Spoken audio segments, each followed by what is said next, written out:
प्रवणं वन्दे रम्यामातरमणिं लक्ष्मीनाथसमारम्भां नाथयामुनमध्यमाम् अस्मदाचार्यपर्यन्तां वन्दे गुरुपरम्परां यो नित्यमच्युतपदां भुजगमरुग्मा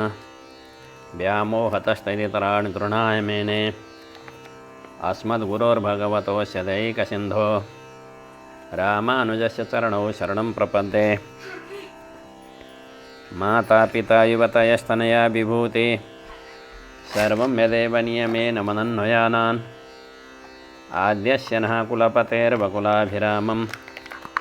श्रीमत्तदङ्घ्रियुगलं प्रणमामि मूर्ध्ना भूतं सरस्य मादाय भट्टनाथ श्रीभक्तिसारकुलशेखरयोगिवाहन् भक्ताङ्घ्रिणेन परकालयतीन्द्रमिश्रान् श्रीमत्पराङ्कुशमुनिं प्रणतोऽस्मि नित्यं कौडिन्यनयरत्नभूतममलं रङ्गारसेवारतं वन्द्यं वैष्णववंशपद्मविपिने सूर्यं नमं पावनं विद्वत्श्रीसुखदेवपादयुगलां भोजैकभोग्यं परं वन्दे श्रीपरमं पराङ्कुशगुरुं वेदान्ततत्त्वप्रदं श्रीमत्सुकार्यपदपङ्कजलब्धदीक्षं गोपालदेशिकपदाम्बुजदत्तशिक्ष्यं श्रीभूतपट्टणेतीन्द्रमठाधिपाता ज्येष्ठाश्रमं सठरिपुं यतिराजमीडे।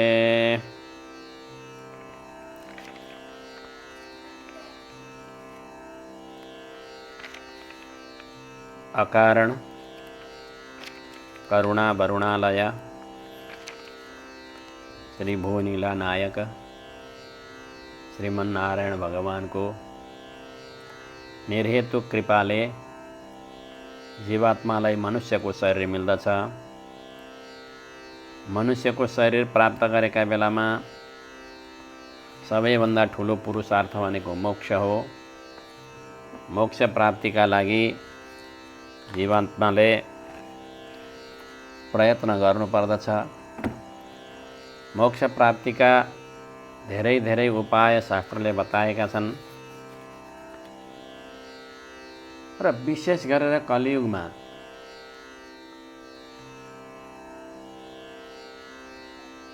शेषजीको सन्निधिमा नगइकन मोक्ष प्राप्ति हुँदैन भन्ने कुरा सर्वत्र प्रमाणहरूमा विद्यमान छन् र श्रीमद्भागवतको तृतीय स्कन्धमा र पञ्चम स्कन्धमा तीनवटा प्रसङ्ग छन्। शेषजीको कृपाद्वारा ज्ञान प्राप्त हुने, शेषजीको कृपाद्वारा बल प्राप्त हुने र शेषजीको कृपाद्वारा मोक्ष प्राप्त हुने यी तीनवटा प्रसङ्ग बताइएका छन्। तृतीय स्कन्धमा सनत कुमार आदि गरेका ऋषिहरू शेषजीको सन्निधिमा ज्ञान प्राप्तिका लागि जानुहुन्छ र शेषजीको कृपाले उहाँहरूले ज्ञान प्राप्त गरिबक्सिन्छ भन्ने कुरा बताइन्छ। पञ्चम स्कन्धमा इलावृत्त वर्षको व्याख्याका प्रसङ्गमा भगवान शङ्करजीले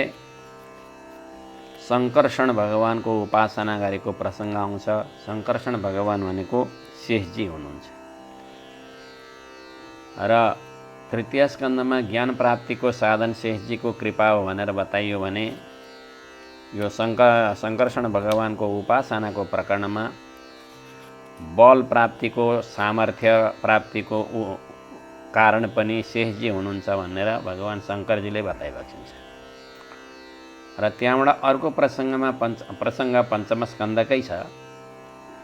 ब्रह्माजीको सभामा नारदजीले शेषजीको महिमा गाउँदै गाउँदै भन्नुहुन्छ मोक्ष प्राप्तिका लागि शेषजीको सन्निधिमा नगइकन उपाय छैन भनेर चाहिँ मोक्ष प्राप्तिको उपाय पनि शेषजीकै माध्यमद्वारा हुन्छ भनेर बताउनु भएको छ। र शेषजीले समय समयमा धर्म संस्थापना गर्नका लागि जीवात्माको रक्षा गर्नका लागि अवतार लिने गर्नुहुन्छ। सत्ययुगमा शेषको अवतारमा भएर चाहिँ भगवानको सेवा गरिबक्स्यो। त्रेतायुगमा लक्ष्मणजीको अवतार लिएर चाहिँ भगवान रामचन्द्रजीलाई बडे बडे राक्षसहरू संहार गर्न सहयोग प्रदान गर्नुभयो र चातुर्वर्ण धर्मको रक्षा गर्नुभयो। द्वापर युगमा भगवान कृष्णको सहायक भएर शेषजीले बलरामजीको अवतार लिएर चाहिँ गदा युद्ध आदि गरेका अनेक किसिमका युद्ध कौशलहरू सिकाएर धर्मविध्वंसकारहरूलाई संहार गर्ने काम गर्दै गर्दै धर्मको स्थापना गरिबक्स्यो भने कलियुगमा रामानुज नाम गरेको अवतार लिनुहुन्छ शेषजीले र धर्मको संस्थापन गर्नुहुन्छ भनेको पनि छ। प्रथमो नन्तरूपश्च द्वितीयो लक्ष्मणस्तथा तृतीयो बलरामश्च कलौ रामानुजो मुनिः। कलियुगमा अवतार लिएको शेषजीको अवतार भनेको रामानुज स्वामीजी हुनुहुन्छ र रामानुज स्वामीजीको महिमा बताउनका लागि श्री वरवर स्वामीले यतिराज विंशति नाम गरेको एउटा स्तोत्रको रचना गरिबक्स्यो। यतिराज विंशतिमा रामानुज स्वामीजीको परिपूर्ण वैभव बताइएको छ र यो प्रसङ्गलाई दासले यहाँ निवेदन गर्न गइराखेको छ। श्रीशैले सदया पात्रं धीभक्त्यादिगुणार्णवं यतीन्द्रप्रवणं वन्दे रम्यजामातरं मुनिं। यस्तुतिं यतिपतिप्रसादिनीं व्याजहार यतिराजविंशतिं तं प्रपन्नजनचातकाम्बुदं नौमि सौम्यवरयोगिपुङ्गवम्। श्रीरामानुजभाष्यकार मुनिको पार्णे अतिहर्षिता राम्रोजो स्तुतिको भयो सुरचना उन्भक्ताकर्षिता। भन्ने ठानी प्रपन्न चातकमः राखी दया भावना गर्छु मेघ समान सौम्य मुनिका श्रीपाउमा वन्दना। श्रीमाधवाङ्घ्रिजलजा द्वय नित्यसेवा प्रेमाभिलाषय पराङ्कुशपादभक्तम् कामादिदोषरमात्मपदाश्रितानां रामानुजं यतिपतिं प्रणमामि मूर्ध्ना। श्रीनारायणकापदाम्बुजद्वयी कोगर्णसेवाति मायालेशटकोपसूरिवरका श्रीपाउमा भावदी। आफ्ना सज्जन भक्तका हृदयको हर्णे तदुर्भावना। श्रीरामानुजदेशिकेन्द्र मुनिका श्रीपाउमा वन्दना।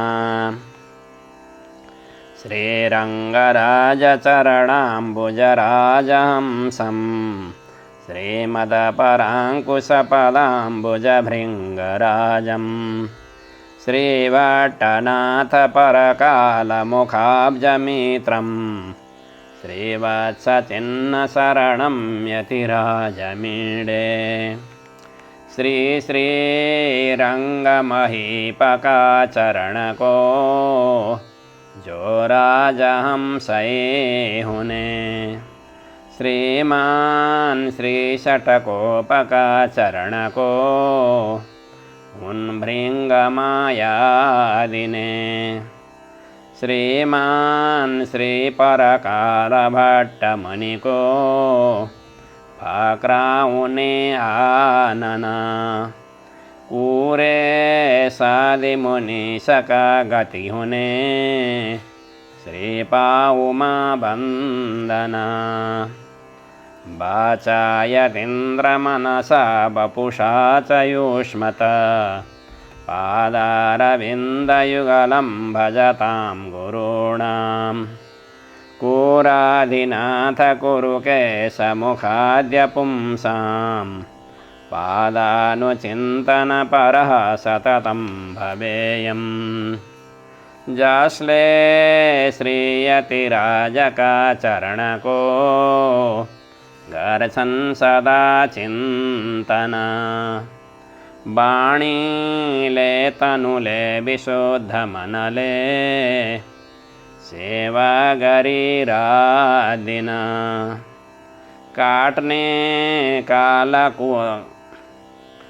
काटने कालतकूरनाथ कुरु के सादि अनेकों जना प्यारा वैष्णव का पदाब्ज युग को गरणे गरुं चिंतना नित्यं यतीन्द्रतपदिव्य वपु स्मृतौ मे सक्तं मनो भवतु वाग्गुणकीर्तनेऽसौ कृत्यं च दास्य करणे तु करद्वयस्य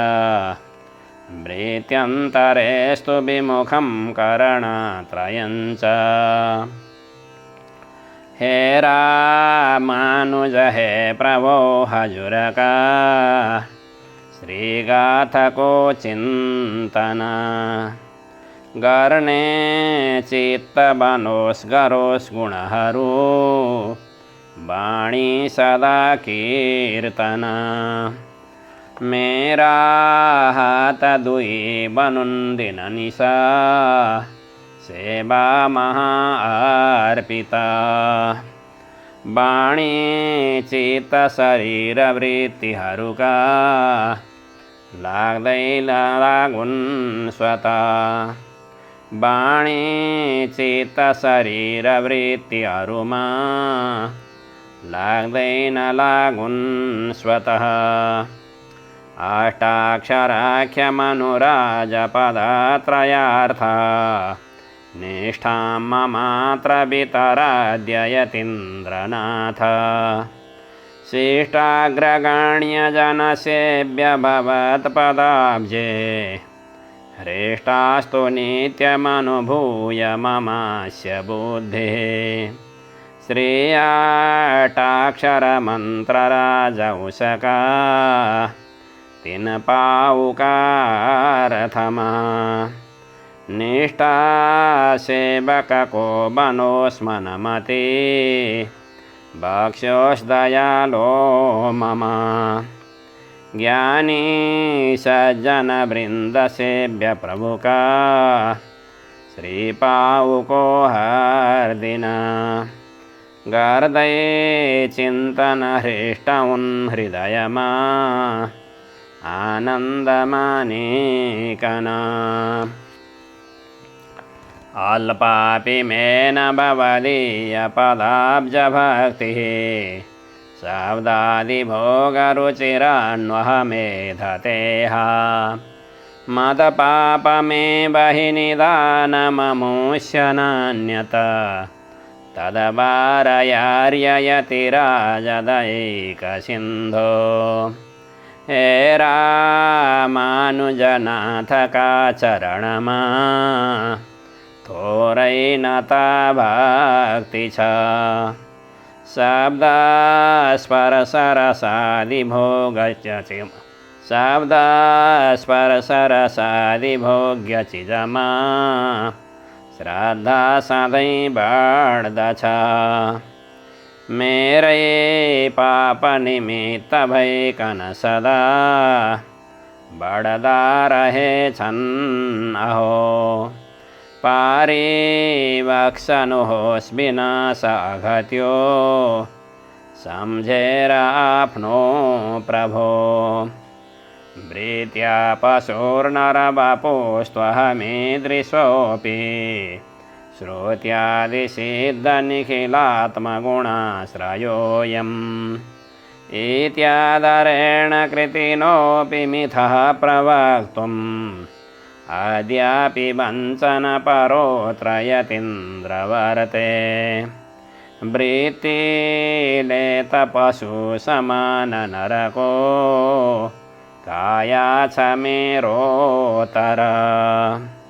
शुश्रुत्यादिप्रसिद्धात्मगुणले सम्पन्नयोगीश्वर शुश्रुत्यादिप्रसिद्धात्मगुणले सम्पन्नयोगीश्वर जस्तो सज्जनका समाजविचमा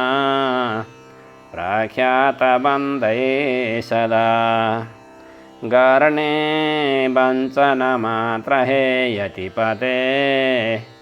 बाणी बनो सर्वदा दुःखाबहोऽहमनिशं तव दुष्टचेष्टः शब्दादिभोगनिरतः शरणागताख्यः त्वदपादभक्तैव शिष्टजनौघमध्ये मिथ्याचरामि यतिराज ततोऽस्मि मूर्खः आधारमदुःखको हजुरमा छुदुष्टराख्ने मते धारी आश्रितनामत्यो विषयमा आसक्तबन्ने अते हृदा भक्तसरिपदाब्जयुगको सुशिष्टकामा झमा मिथ्यावृत्ति बनाई घुम्दछु प्रभो सम्राट महु मूर्खमा नित्यं त्वहं परिभवामि गुरुन् च मन्त्रं तद्देवतामपि न किञ्चिदहो बिभेमि इत्थं शठोऽप्यशठवद भवदीयसङ्घे हृष्टश्चरामि यतिराज ततोऽस्मि मूर्खः गर्चो माधवमन्त्रराजगुरुको निन्दातिरस्कारजो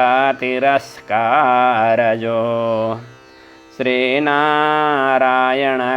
परन्तु भयकै राख्तै न राख्ने अहो यस्तो स्वाठभयैरभिज्ञसरिभै श्रीसन्तका सङ्गमा गुंसो हे यतिराजार्षितवनी सम्राट महु मूर्खमा आहन्त हन्त मनसा क्रियया च वाचा योऽहं चरामि सततं त्रिविधापचारान् सोऽहं तव प्रियकरः प्रियकृद्वदेव कालं नयामि यतिराज ततोऽस्मि मूर्खः सारये खेद च कर्मले रमनले वाणीहरुले पने गर्चो वैष्णव ईशदेशिकजिको निन्दाघमण्डे अने गर्दये अप्रियकामनाथ प्रभुको प्यारो शरीको बने सारा काल बिताउँदैछु मसरी को मूर्खार को छने पापे कृते यदि भवन्ति भयानुताप लज्जः पुनः करणमस्य कथं घटेत मोहेन मेन भवतीह भयादिलेशः तस्मात् पुनः पुनरघं यतिराजकुर्वे गर्दापापानेकमानि पछुतो क्यै उपजिए मा डरा फेरि लाज भने कुनै कारणले गर्दैन थ्यो त्योतर धेरै मोह बढी हुँदैन मनमा सन्ताप लज्जा भय सोही कारण हे यति सघनै गर्छु बनी निर्भय अन्तर्बहि सकल वस्तुषु सन्तमीशम् अन्धपुरस्थितमिवाहमवीक्षमाणः कन्दर्पवस्य हृदय सततं भवामि अन्ता त्वदग्रगमनस्य यतीन्द्रनार्हः सारावस्तु महारमेश्वर सदा छन्भित्र औ बाहिर अन्धाले सरिके देखतिन प्रभो सामने भएको तर कामासक्त भएर नै दिन निशा बिछन् अहो दासका तस्मात् लायक छैन आउन प्रभो सामु महासर्वदा तापत्रये जनित दुःख निपातिनोऽपि देहस्थितौ मम रुचिस्तु न तन्निवृत्तौ एतस्य कारणमहो मम पापमेव नाथ त्वमेव रततयति राजशीघ्रम् भोग्दये तापत्रयादिजन्यदुःखते सन्ताप्तबन्धापने कायादेखि विरक्तमानि मनमा छुट्ने न इच्छा छने यसको कारण पाप हो यतिपते मेरो अनेकौं थरी हे रामानुज हरदिनोस् अघ सबै यो दासका सरसरी वाचामगोचर महागुणदेशिकाग्र्य पुरादिनाथ कथिताखिल नैच पात्रम् एषोऽहमेव न पुनर्जगतीदृशस्तत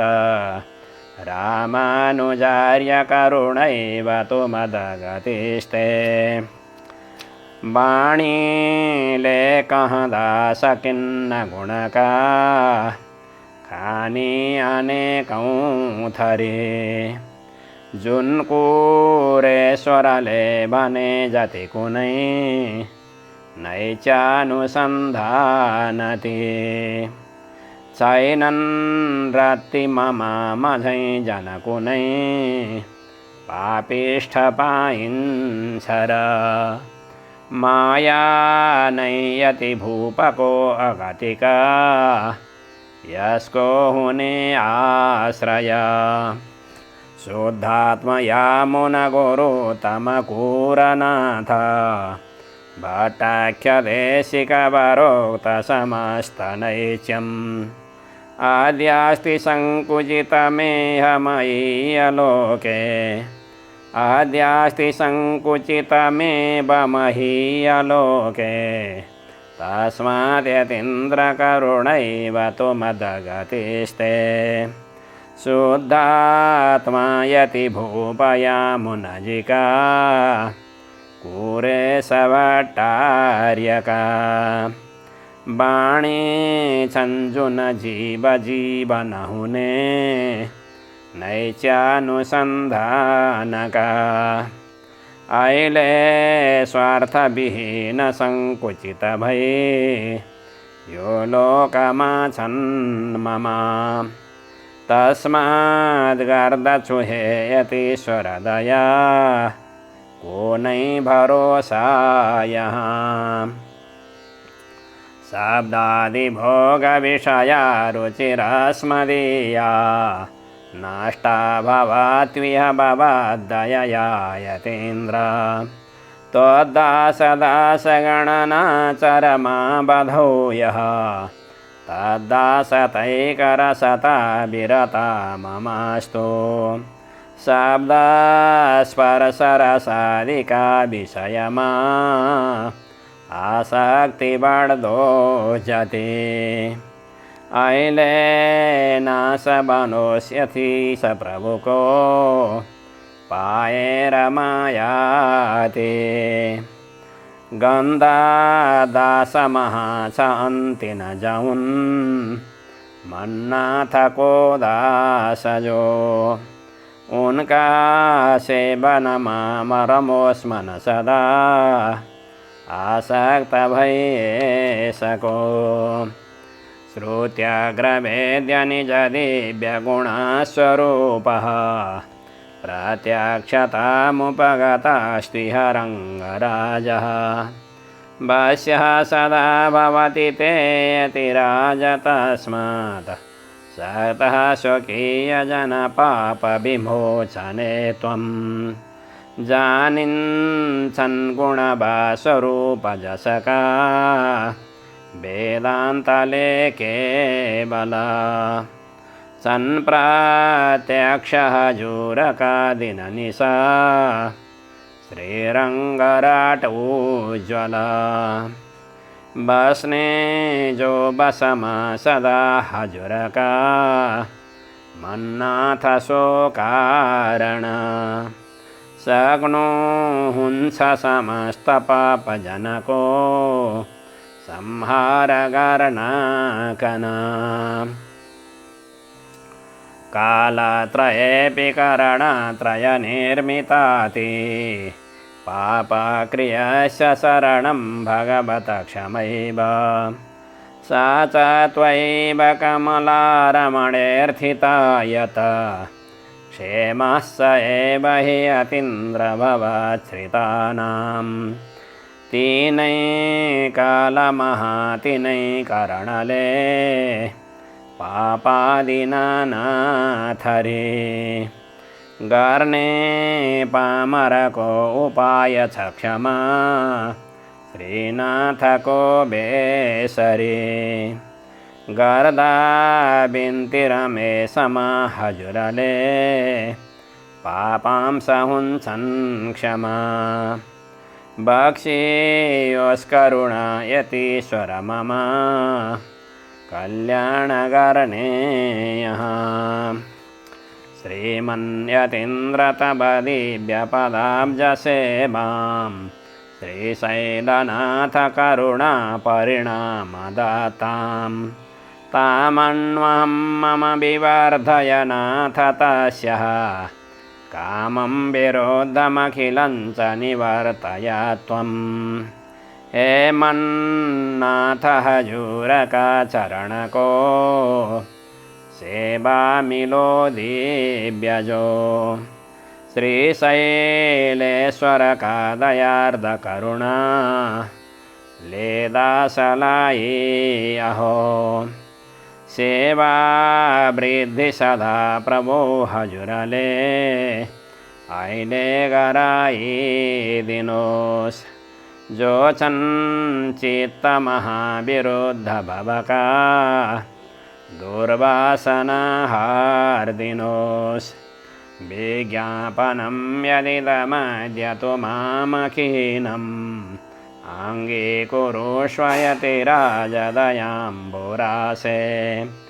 अज्ञोऽयमात्मगुणलेशविवर्जितश्च तस्मादनन्यशरणो भवतीति मत्वा सद्विज्ञापनयो यतिशयसले गर्दै छाइले जुना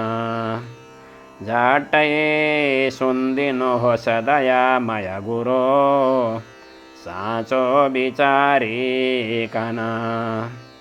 अज्ञानी चरात्मका गुण कुनै यसमा नछन् आर्जिता भन्ने सम्झिदया निधान जनको भन्नो स्वयं रक्षक छन् विज्ञापन जो यतिशयसले गर्दैछैले जुन सद्विज्ञापन यो यतिशयसले गर्दैछैले जुन झट्टै सुन्दिनुहोस् दयामय गुरो साँचो विचारिकन अज्ञानी छ र आत्मका गुण कुनै यसमा नछन् आर्जित भन्ने सम्झी दया निधान जनको बन्नो स्वयं रक्षक इति अतिकुलधूर्यमेधमानैः श्रुतिमधुरैरुदितैः प्रहर्षयन्तम् वरवरमुनिमेव चिन्तयन्ते मतिर्यमेति निरत्ययं प्रसादम् सुन्दरकानको महसरे वाणी अति उज्ज्वला पार्दै हर्षयति सलाई महिमा दर्शाउँदै निर्मला गर्नु भोजुन स्तोत्रदान जनमा त्रिसौम्यजा मातृका स्वामीका पद पद मम मनरमोष बन्दै सदा चिन्तका स्वामीका पद पद मम मतिरमोष बन्दै सदा चिन्तका त्रिशैले सदया पात्रं धीभक्त्यादिगुणार्णवम् यतीन्द्रप्रवणं वन्दे रम्यजा मातरं मुनिं श्रीमते रामानुजाय नमः। यसरी यतिराज विंशतिको श्लोकमा अर्थानुसन्धान गरिएको प्रसङ्ग यो अकिञ्चनले यहाँ निवेदन गरेको छ। बोलिए भक्तवत्सल भगवानको